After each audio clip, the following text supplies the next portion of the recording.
Hello, trucks. Trucks. It is March. It's March. That's true. It's March 18th. Where are we? We are driving from... I believe we're either driving from... Oh, fuck. We're over here on the east part of the game. We're driving from here to there. Okay. There we go. Santa Fe. We're driving from New Mexico to the new one. Colorado? Colorado. Yep, that's Colorado. All right. Cool. It's a shame that we're not going to Wisconsin because A, Wisconsin doesn't exist in this America, and B, I've lost my train of thought.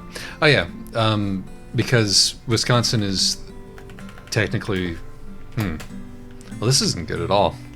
We've got ourselves a smooth brain trucks here, folks. We are both feeling vague and floaty. And let me just open up the envelope here that says what today's topic is. I'm sure it'll be something nice and easy. Shuffle. That's paper sound. That's me opening the envelope. It says here, death. Oh, well, that's going to be a challenge. Yeah, I don't know. Every spring I forget that I have allergies, and then until one fine day I wake up feeling like shit, and here we are, experiencing that together. But I've also been doing a lot of reading for the Wizards vs. Lesbians podcast, and there are some themes that come up on that podcast. And some of those themes, because we use sort of wizard kind of interchangeably with imperial power, because in these contemporary science fiction books, wizards are often representing or represented by imperial power. And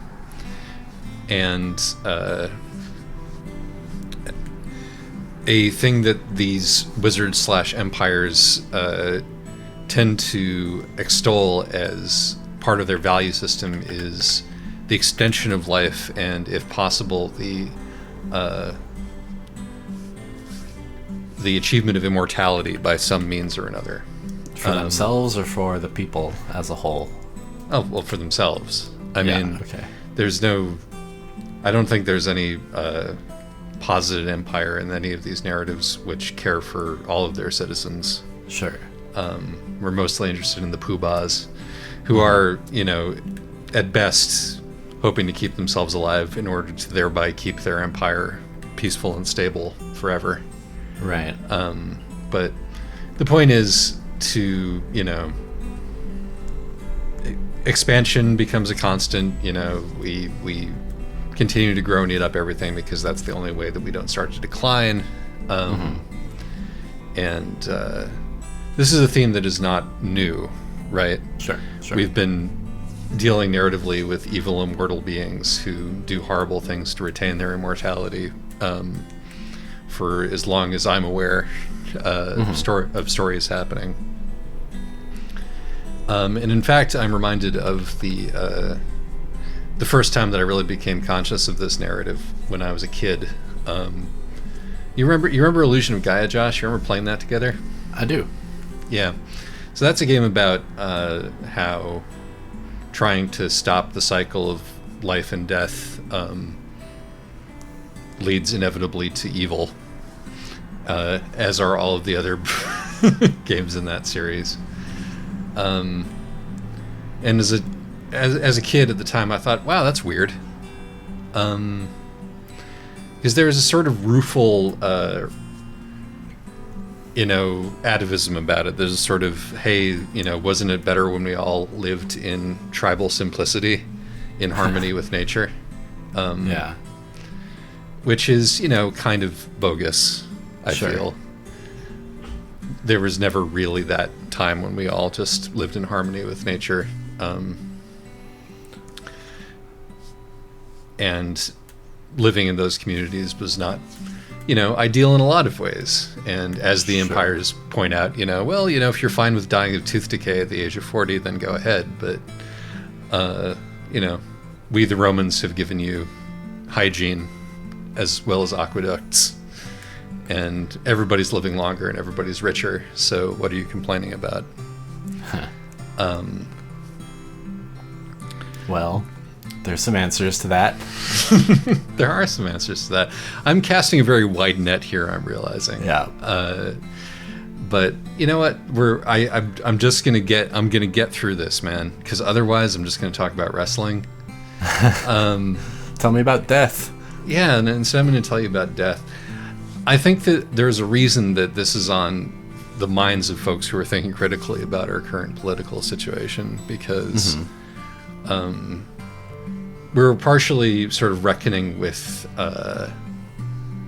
the end of expansion, right? We have been reckoning with the end of expansion for some time. The planet can no longer handle everything going faster and faster and faster. Has been apparent for ages, but now corporations are using that fact to try to sell you vegan hamburgers. We've sort of reached that level of cultural penetration with it. And there's no more room to conquer on Earth. Conquering space turns out to be really way more difficult than we thought it was going to be, 50 years ago. There's really nothing up there. The speed of light is hard to break. There really aren't any planets in the solar system that we can live on, with even a modicum of the comfort that our home planet gives us or has given us up to this point. So we're like, okay, what does backing off look like then? What does peak oil look like? And as Americans, we are very bad at dealing with this. Yeah. I think we always have been bad at dealing with this. We are insisting upon a certain answer to that question, which is the least prettiest answer possible. How would you characterize that least prettiest answer? The least prettiest answer, I would characterize it as stretching it past the breaking point and just sort of watching it collapse while the people in charge retreat to their half-assed bunkers or spaceships or whatever it is they have in mind, their islands. I don't know. Yeah, it seems like there's the culture, particularly among the mega rich, the 1,000 or so people who own more wealth than the other 90% of us, has become, well, this seems untenable, so really the only solution is to pour a lot of money into making us, the 1,000 of us, practically immortal. It's a very literal apocalypse cult, really. It really is. Look at it that way. There's a sort of wizard archetype that we've located in these books, which is basically the Silicon Valley Archon. Your Musks, Yeah. People who are really interested in making indelible monuments of themselves, even in an age where that seems less and less possible. Yes, and if possible, actually uploading their brains to the cloud and living there forever.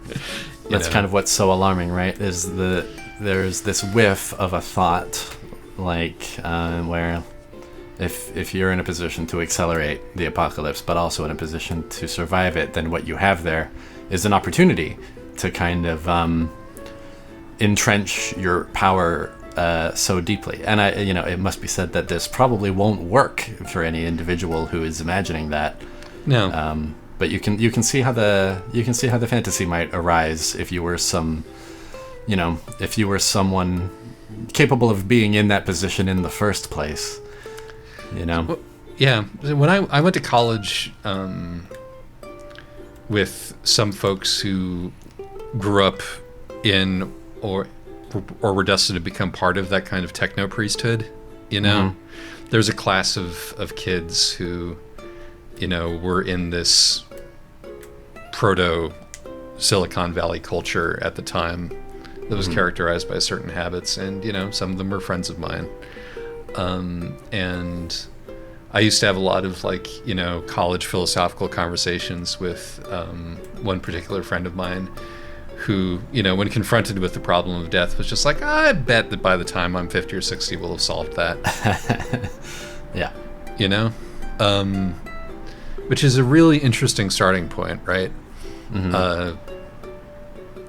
because there was a time when you had sort of religiosity to fall back on, and as always, God knows how much the people who are actually in control believed in an afterlife.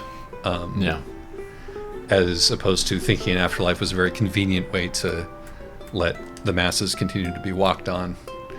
But there is certainly not a belief in that afterlife present within this group of people as we construe it now.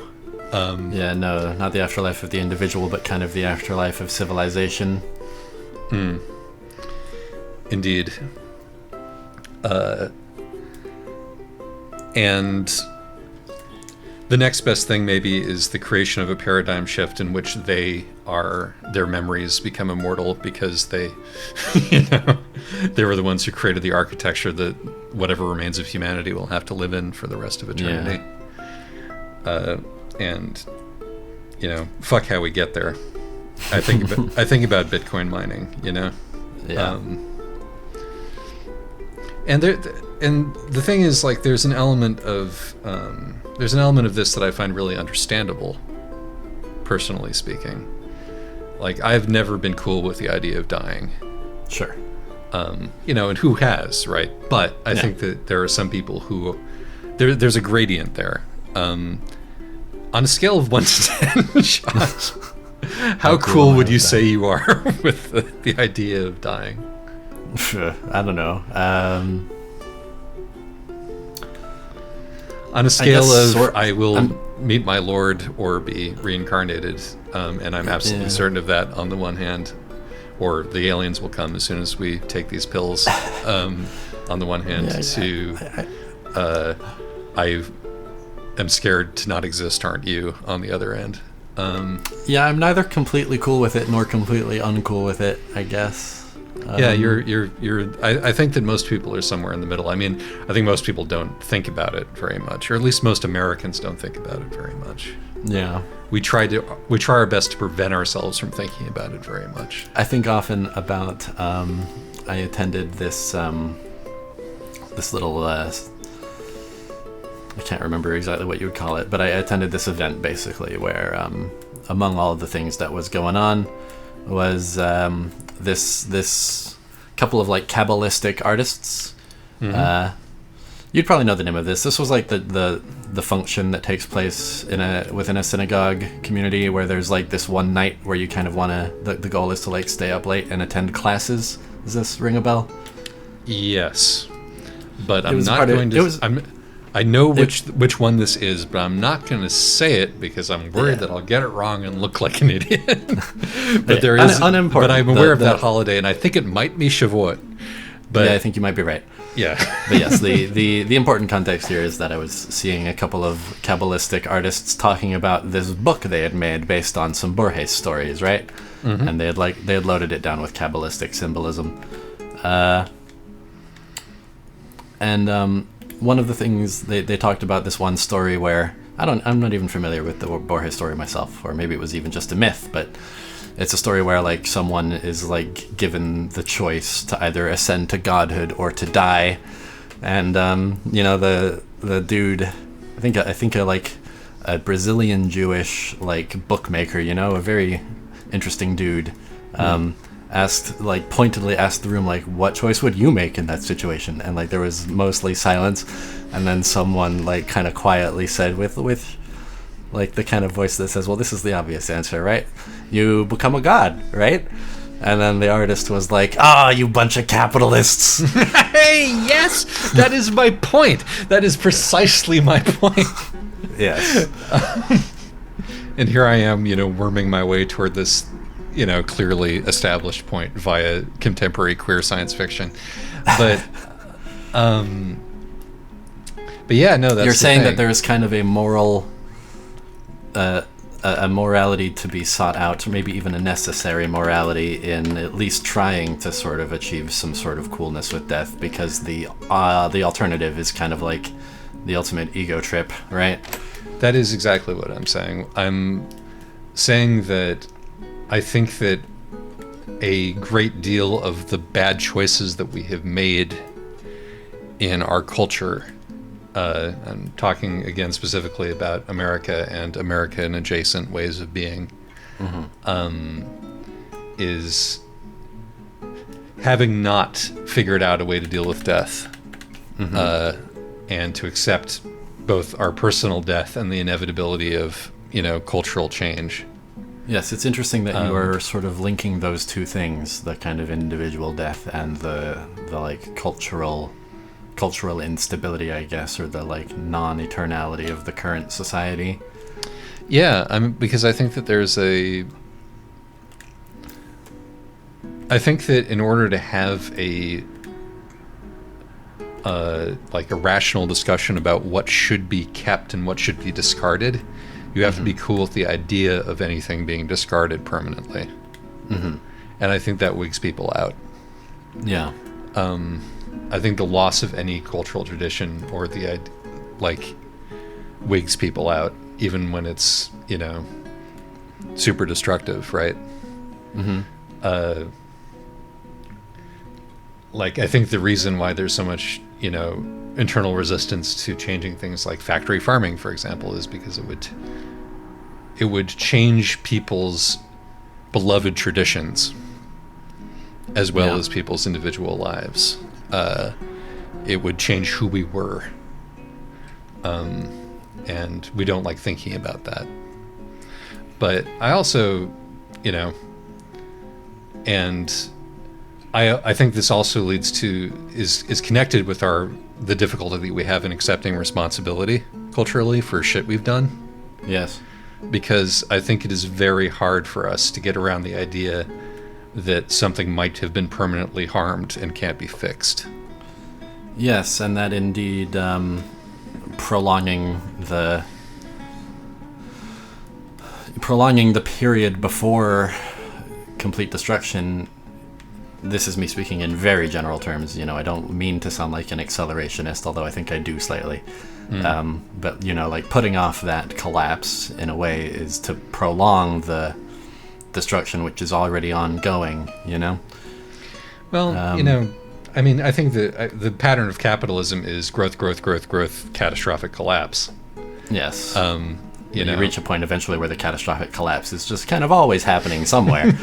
Right. Well, maybe that that has always been true. It's just generally happening in places that we don't care about or that don't matter to us. I'm gonna need you to forgive me for saying this, but this whole thing is very directly explored in Dark Souls. I will absolutely forgive you for saying that, because Dark Souls talking is all about all these you're talking about SF wizards novels, exactly. Yeah, Dark Souls is all about the King Gwyn, who out of this age of kind of stony neutrality created what's called the Age of Fire. It's this very industrious age. There's a glory to it, but it comes with the dark side. And as it turns out, resisting the kind of necessary opposite of the Age of Fire, the Age of Dark. There's a real reason why you'd want to do that, because the coming of the darkness, it looks like a bunch of horrible death, right. A bunch of zombies, a bunch of blood and guts. But kind of the ultimate point seems to be that by attempting to prolong the Age of Fire indefinitely, what has really ended up being prolonged is that cycle of violence between the ages, Right. I think that because I don't think in the culture we like to talk about death, but we do love a post-apocalyptic story.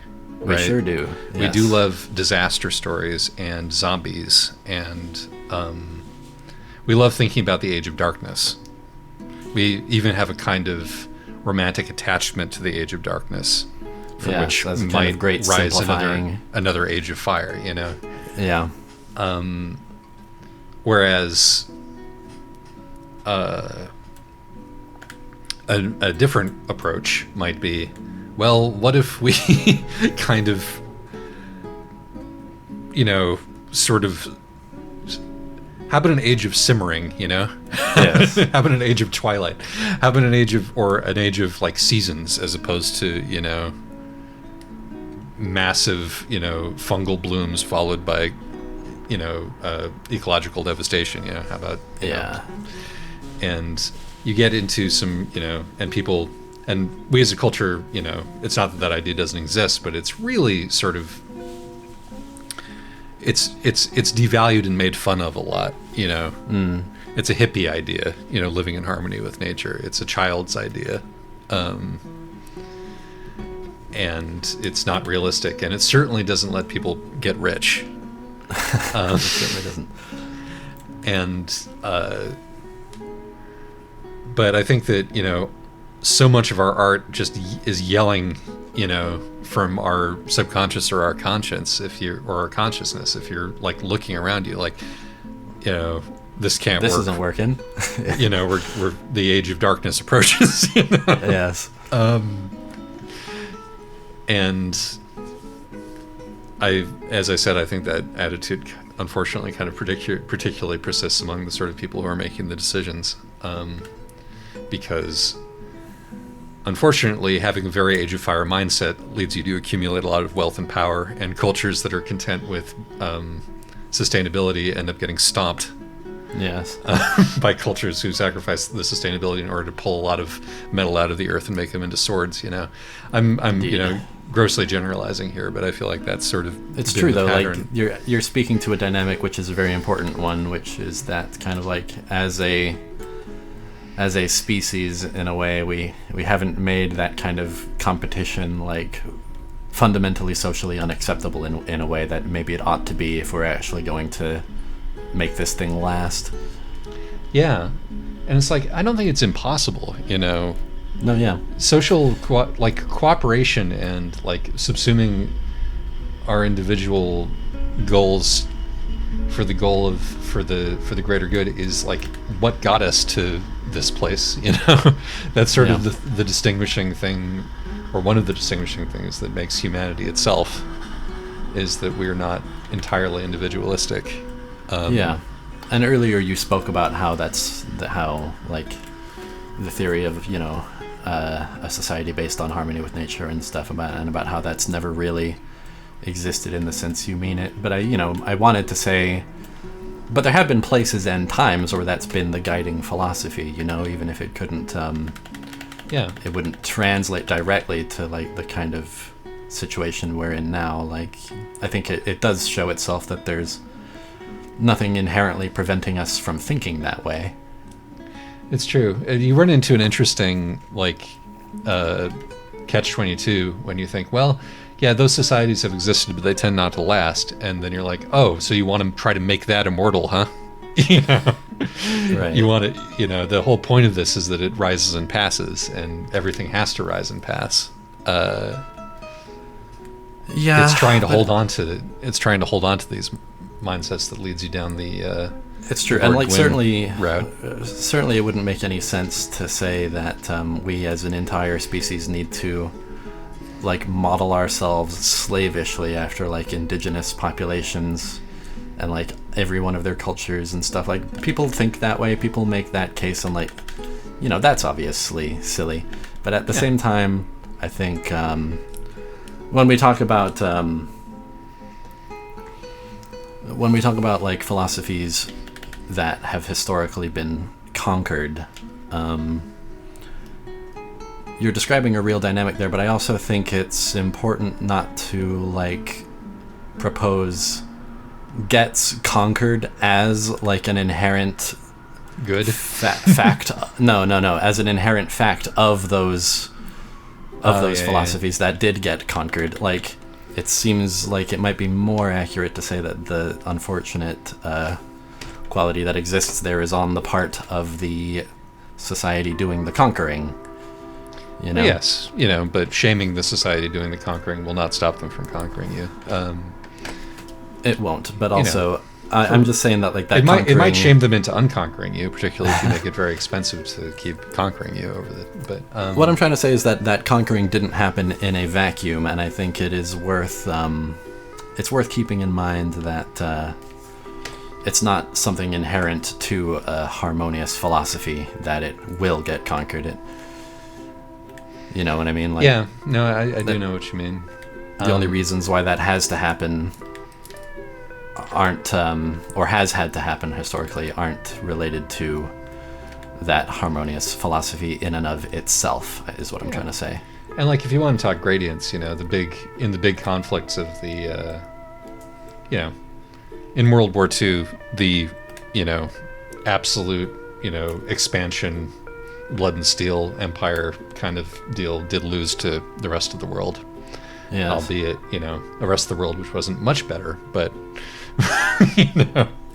was not sufficiently caught up in that ideology to make the kind of mistakes that the Germans did. Mm-hmm. And that's of course a gross oversimplification of a million different historical factors, but it does bear in mind that it's not like the most violent, rabid culture always wins the wars.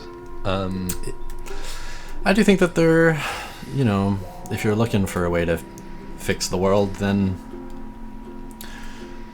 a necessary component of it is going to be finding some sort of new philosophy of global harmony with the environment that you could somehow get people to subscribe to.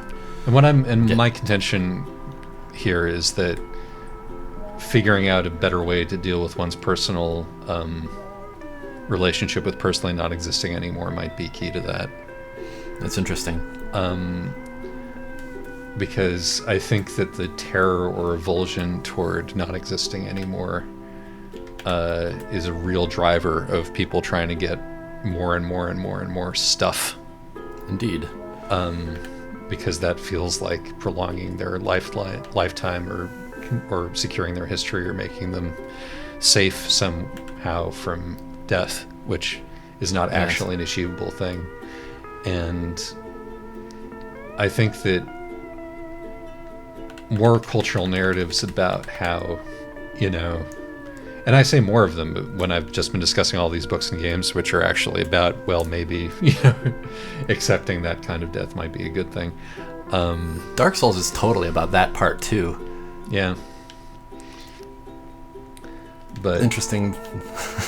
You've come up with a really useful lens on Dark Souls here. I think that's a testament to how much this narrative is all around us right now. Yeah. But, and I'm thinking about this, of course, as I start to... That's also Captain America's Death Wish that existed in the Avengers movies for a while there. Ooh, it's certainly not as... It's a shame that he got to go back in time and, relive his youth at the end. Well, yes, of you course. Motherfuckers. Disney. Of course, the raw truth of that couldn't ever really exist in those movies, right? Yes. But there's such a thing there. It was such a thing in the Captain America movies where he was kind of an idealized version of the American heart and soul, kind of reckoning with the militaristic machine it has become, and wanting badly to die seemed to pop up over and over in his movies like that. You talk about this as a kind of unconscious processing, and boy, there it is. It is. There indeed it is. Oh shit. But yeah, no, I look at it through this lens because, hey, I'm scooting closer to middle age now, and it makes you think.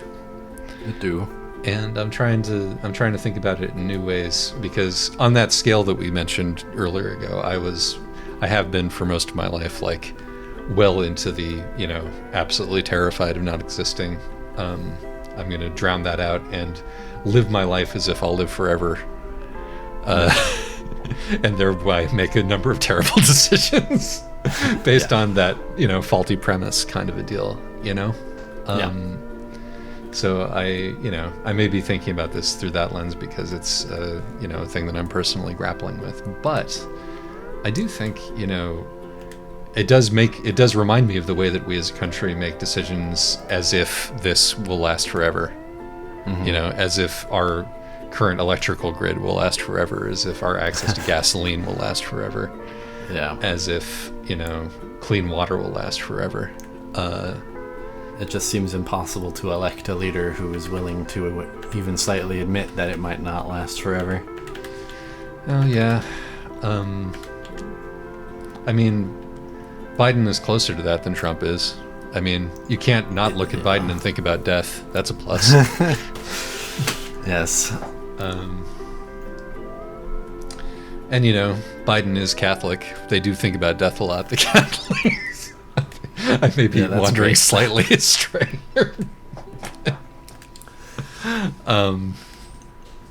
But you see what I mean, like in terms of the narrative he would like us to believe about where the country is going. It's the same old fictions, and I'm not sure if it's getting harder and harder to believe that he believes that.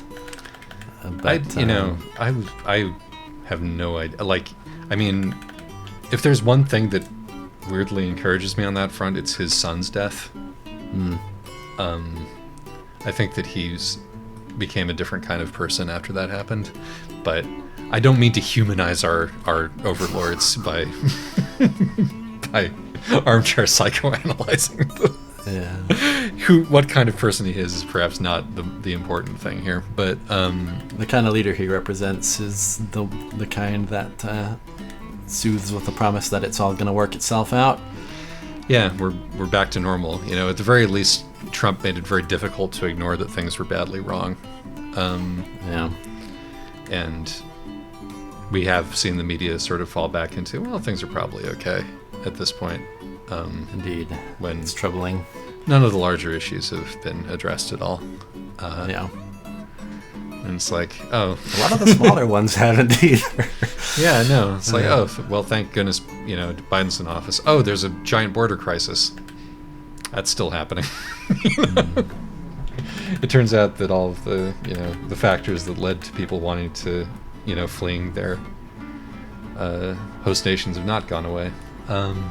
And so on and so on and so on. It was funny, Biden saying, please don't come here. It's a kinder, gentler approach. Yeah, God. So, let's you and I accept death, and at least when all this happens, it'll be okay. I mean, honestly, like, the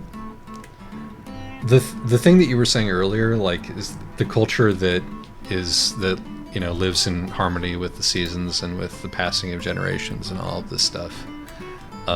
Doesn't necessarily have to get stomped by the culture that believes in limitless expansion. If the culture that believes in sustainability is not to get stamped by the culture that believes in endless expansion, it has to not be. Accepting death has to not be nihilist, right? Yeah. Accepting death has to not be the same thing as giving into sort of, well, nothing matters, Yeah. If anything, it's almost a short-circuiting of death, actually. It's right. It's giving oneself over to a longer perpetuity than oneself. Right. Because this is what I was talking about with, like, the capitalist obsession with apocalyptic and disaster narratives, is that I think the other half of the will go forever idea is, we're not going to go forever, therefore nothing matters, therefore I'm going to shoot 40 people and then myself, Right. Therefore I'm going to, might as well fuck up the planet on the way out, might as well build my bunker, because if I'm going to die, therefore nothing is important. Yes. So the difficult mantle that you have to take up is you have to accept that you're going to die, and also accept that the world matters. Yeah. And the world matters even though you're going to die, and possibly the world matters more because you're going to die. Yeah. You were talking about religion earlier. Yes. And it's interesting how we are kind of circling back around to that indirectly. Like, you kind of posed religion as a force of the expansionist territory. I want to clarify that it is more complicated than that. Yeah. Yeah. Like we were talking about in Judaism. many ways. I think it's fair to argue, in fact, that that nihilism of like getting what you want out of your life and then being content for the world itself to die without you. Like, there is a kind of a religious framework that could be seen as encouraging that, which is the kind of focus upon the eternal reward. But I think it's fair to say that that's one kind of religion, and I, as a different kind of religious person, would say it's the bad kind of religion. That's the malformed that's the malformed kind. Like, that I think is not genuinely a godly way of thinking. Is like that God is this force that's going to reward my ego after I die. That's not what God is. God, I think, is that continuum that links the future to the past and the present to everybody else and all of that kind of thing. Yeah, I 100% agree. It was when you had that discussion with, like, do you want to become God, you capitalists? That was happening at a religious service, and Judaism traditionally not as invested in the whole afterlife thing. We're not that I'm tooting my own vaguely, barely Jewish horn here, my shofar, if you will, but the Jewish law is pretty much about what's happening here and now, and the best way to act while you're here and now. And I think that, like, one value of religion is it can bring you comfort even while you're accepting the finitude of your soul. And another is that it can demonstrate moral precepts. But yeah, say again. Another is that it can provide moral precepts that go along with that. I love these twisty turny. I was going to say that it can kind of demonstrate to you the ways in which your soul is not finite, and there are secular ways into that too. The whole circle of life. The energy and matter that's in my body is going to be reused. It's all part of a grander cycle in which I can rationally recognize the kind of the birthright of living things, etc., etc. Like, that's just because you can encounter that secularly, I think, doesn't mean it's not nonetheless a spiritual idea, and in some ways kind of the core spiritual idea, which is that it's the exact opposite of the eternal reward kind of idea, in that it emphasizes the stuff that's not the self, but which contains and comprises the self. Yeah, I'm 100% down with thinking about it. By the way, I just want to mention that we haven't done these twisty Colorado mountain highways before, and this both looks super cool and looks really hard compared to what we're usually asked to do. So it's definitely. I want to compliment you for not driving us off a cliff while we're having this difficult existential discussion. It is like limiting my speed to like 35 miles an hour. So even that would probably be too much if you were a real truck. Oh God. But oh no. Almost went a little fast there. Yeah. Be that as it may.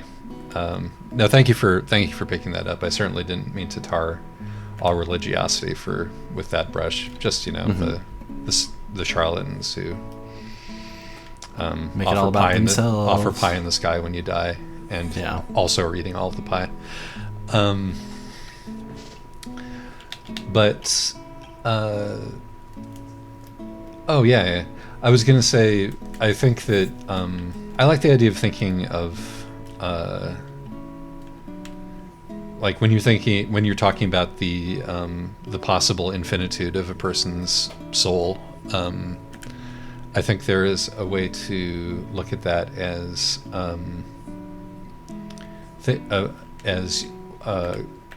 your contribution to a story, which the world is continuously telling itself.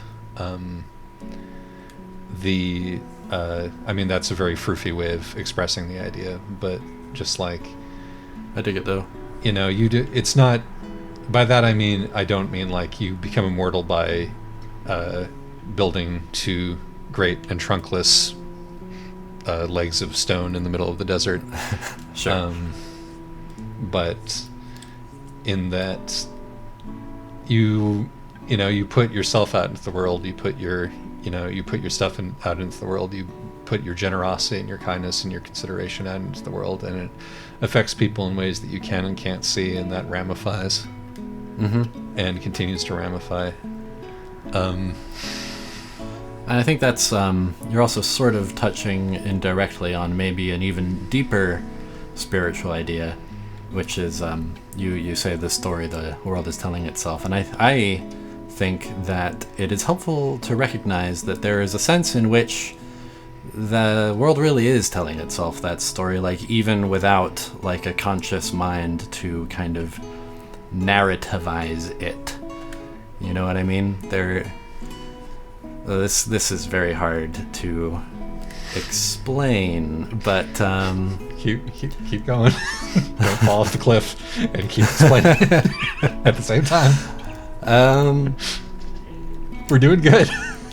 Okay, so let me use an analogy, sort of. Not an analogy. Let me show you an example of this in a slightly different context. My favorite Borges story, one of the Borges stories that I think back on all the time, is called The Secret Miracle. And to make it really quick, what happens in this story is there's a playwright who has the bad fortune, a playwright and an academic who has the bad fortune of living during Nazi Germany, and so he's about to be executed by the Nazis. And he prays in his prison cell that hold on a second. That's a little bit of an anticlimax of a view, isn't it? Well, I mean, it would be better without the small town in the middle of it. Yeah, exactly. That town is like both too close and too small. And the evidence of the clear cut on the on the mountain across the way. And all yeah. But where was I? In this story, he's about to be executed by the Nazis. He prays to God to let him finish this play. If he has one purpose in life, he says, it is to finish this play. And what happens is, as he's about to be shot, time freezes, except in his own mind. And at first he's disoriented, he thinks he's dead, or this is some nightmare. But then he realizes that what's actually happened is that his prayer has been answered, and he's been given the time he needs to finish that play in his head, you know? Right.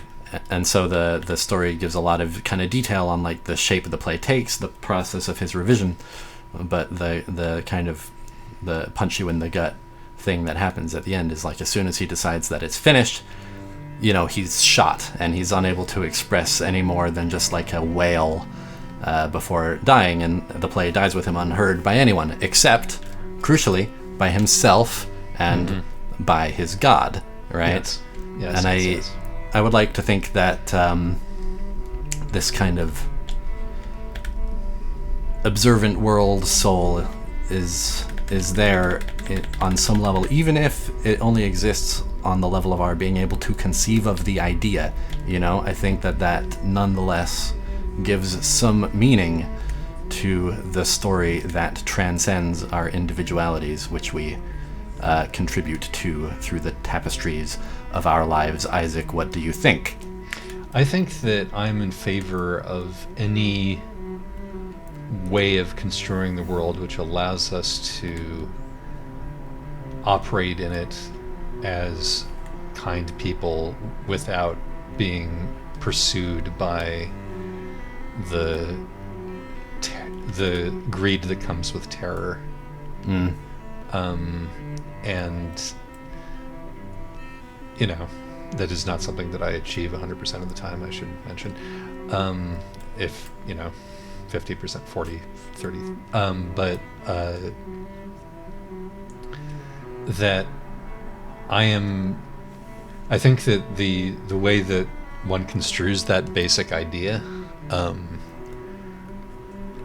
is down to the individual. And it is sort of about where you feel that contentedness of purpose exists. And at what point you, I think it is like at what point you're able to say this is enough. It is enough that this play is finished in my mind. It is enough that it was heard by my God. It is enough that I have this relationship with my God. It is enough that I have this relationship with, What's kind of stark about that story is that it doesn't offer the character the comfort of that knowledge. He never has that moment of contentment or warmth of realizing that it's enough that the play exists between him and his God. What seems to happen is that's the case whether he gets it or not. Yeah, no, I mean, it is maybe more to the point important to realize that death is coming. Yes. No matter how rich you become, no matter whether you write your name with 1 million fucking little satellites in the night sky, death is still coming. Yeah. Even when God shows himself to be on your side. Yeah. In that way. You're not, there's no getting out of it, The covenant is about what happens while you're alive.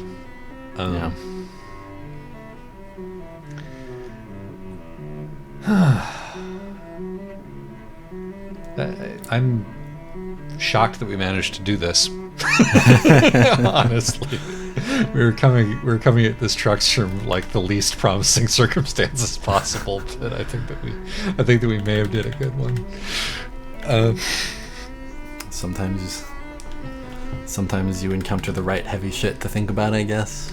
Yeah, and I mean this is comfortable to me. Like I've noticed, I've always had a difficult time with anxiety, but it's been so much more. It's been actively interfering with my ability to do my life recently. Not fatally necessarily, but it's making things worse for me. Sure. And like I would love to be able to live with the knowledge that I'm going to die and it's okay, and by my personal extensions, like I'm going to fuck up and make mistakes and it's okay. Yeah. As long as I am committed to living in the world and being the version of myself that I want to be in the world. I guess like if it's not I want to be rich, I want to be famous, I want to live forever in some way,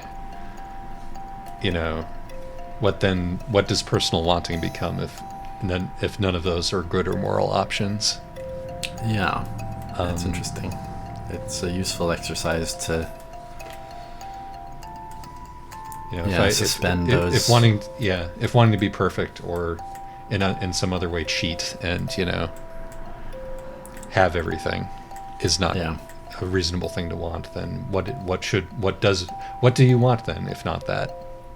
Yes. It turns out that plenty of good answers come up without too much trouble, actually. At least for me, they do. Yeah. Would you like to share one? Or I think I've been kind of expressing one this whole time, right? Like kind of closeness to a spiritual source becomes one thing, but also just like the company of the people around you is a good one. Yeah. My continuing want to decorate my surroundings is pretty good. I like that one. Yeah.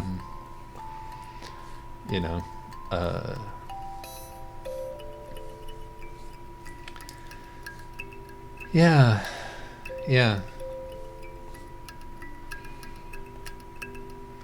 I think like, personal happiness can be its own goal. Definitely. Which, you do need to. Unfortunately, that's much more difficult to achieve when you're, on the bottom of somebody's shoe. But, past a certain point, I guess that, making that a goal in and of itself becomes a bit of a tautological problem. But, How do I know I haven't achieved it? Because I haven't achieved it. How do I know I've achieved it? Because I've achieved it. Yeah. Worth, I mean, you know, the whole... Maybe goal isn't even the right word. Yeah, desire. Motivation. Yeah, I wonder. Purpose? Purpose. Does one need one of those? Maybe the right purpose. Something I like about the word purpose over all these other ones is one doesn't have to... one can be fulfilling a purpose kind of instantaneously, you know? That's like that's a matter of frame of mind, you know? As long as you can actually get yourself living rightly by it, then you're doing it, you know? As long as you can kind of act in accord with the rituals, so to speak, then that accord is the only thing being aspired to. Whereas desire and goal and stuff that I feel what like are you, invites, a capitalist? Yeah. It invites it invites right. Invites a it invites a comparison, I guess, between like the present and the thing you are wishing to actualize. It invites the deadly hunger. Yes. Very interesting. Very interesting. But yeah, I like that. I like that distinction. It is a purpose. Yeah. You know, and I think that religiosity might be a fine way to investigate that. You know, I would say that the Jewish relationship with God is not an uncontentious one. Sure. Wrestlers with God. I knew I'd get around to wrestling eventually. But, who's the heel? God, very definitely. Watch a serious man. But oh yeah, for sure. You know, but listen up, God wrestlers. It is that, you know, but it is that, you know, in that sort of relationship with the divine that one can find one's purpose, even if it's not a particularly fluffy or hopeful one. I certainly think so. It might even be fluffy and hopeful. There's a way for it to be. It doesn't have to be, but there's nothing stopping it. That's true.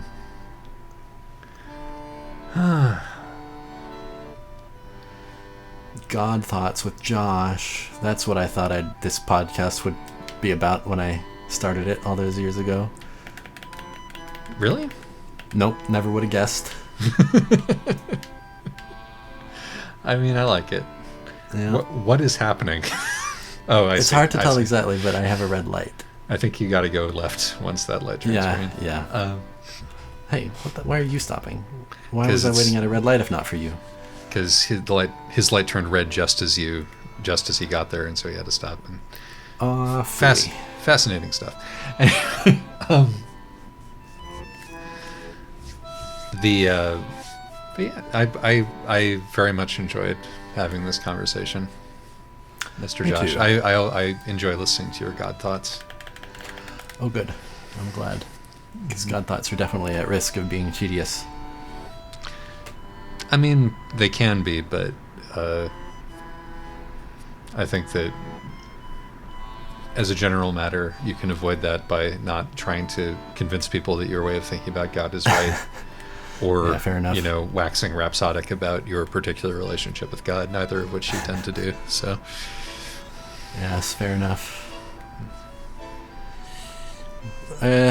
Whatever happened to the kindly low wolf, like kind of chaotic good wizard? Do they not exist in the fiction anymore? Are they all like stand-ins for Empire? I think that we are living in a time where too many of our wizards are overly concerned with immortality. Which is fucked up, because that leads to a wizard which is underly concerned with the individual. Yeah. You know, wizards have this wonderful way of being such commensurate individuals, you know? So, like, the most on their bullshit of anything alive. You know what I'm saying? Yeah. And that, too, is almost like a capitalistic icon, you know? In a way, like, that's not collectivist by any means, and in some way it sort of reifies like the consumption of culture, as like a way into great wisdom, but as a way, you know, maybe there's ways that doesn't have to be such a capitalistic archetype, but as an archetype, I like it a lot better, is what I'm trying to say, as a way of understanding a wizard. I hear you. I mean, we've been going through a lot of different things that wizards are. Wizards are mansplainers.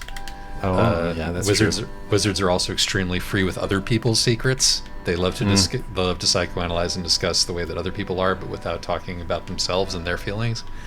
Yeah.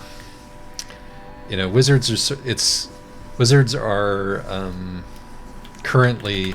I think that wizards are currently toxic masculinity archetypes in this fiction, but interestingly enough, in a lot of these books, wizards also are living inside lesbians' heads, like literally. Weird. Like Okay. possessing them, and like they have to negotiate that. And I think that's about being able to reclaim the thing that you were saying, to have that part of being a wizard without the rest of the bullshit. How does it serve that? Well, it's because you need the wizard's, I would say, like, knowledge and expertise, but also just confidence and joie de soi, if that's a phrase. Sure. You need the wizard as Walt Whitman singing the song of himself without being, you know, but you also need to deal with the fact that wizards also tend to be these, like, smug, culturally hegemonic, you know, seekers after immortality and egomaniacs, and is threading the needle between those two things, which, you know, you could also read as a queer narrative and as a transmasculine narrative. I want a wizard. Tell me where I can find this wizard. Like, I want the wizard who's more on his bullshit than anything else alive, you know? Like, he just has studied, I don't know, like, audio resonances and found the holy ones or whatever, you know? Like, he knows all about this and he knows where the magic in this is, but rather than, like, becoming a maniac about that, or not, rather than just becoming a maniac in that, you know, I want this person to be an enthusiastic part of a community of similarly obsessed wizards for whom the whole purpose is to share their findings with one another, you know? You want the ideal of what academia could be instead of what academia is. Yes, I want the community of inspired and academic artist wizards. Back to college with you. That seems like an undergraduate thing to me. I guess so. Well, you know, I think that at its best we can maybe carry that energy on. Yeah. I think we are both of those wizards. Oh, that's incredibly sweet. I choose to see myself as a bit of a universal dilettante, but rather than an expert in any given thing. But well, fair. I don't know. My ideal wizard is probably Schmendrick the Magician from The Last Unicorn. But we'll just let him go look that up. I think you've actually told this story on a recent Trucks, but yeah, for now we'll let them go look it up on a previous Trucks. You can find it. I believe in you. Yo. All right, everybody. Goodbye. Thanks for the truck. You know, it means a lot. The truck. Thank you for the truck. No kidding.